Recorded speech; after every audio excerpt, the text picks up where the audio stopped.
Nilinis ko muna yung mga isda. Ang tawag namin dito ay balanak sa Kapampangan. Yung iba tawag dito ay banak. Made in Vietnam ang mga isdang ito. Katulad sa Pilipinas, halos kung ano yung mga isda sa atin, ganun din pala yung mga isda sa Vietnam. Kaya nakaka-excite lutuin ito, masarap ito, ipaksiw o kaya prituhin.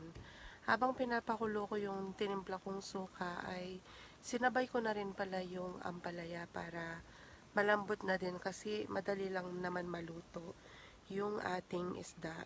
Tapos nilagay ko na yung mga isda natin. Ayan. Inayos ko sila para kapag luto na, hindi sila mahirap kuhanin. Pakuluhan lang hanggang sa maluto.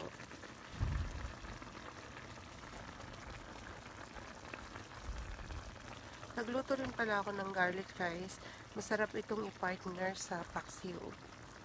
Naku, nakaka-excite naman. Napakasarap. Ayan, ang tagal ko hindi kumakain ng ganitong isda.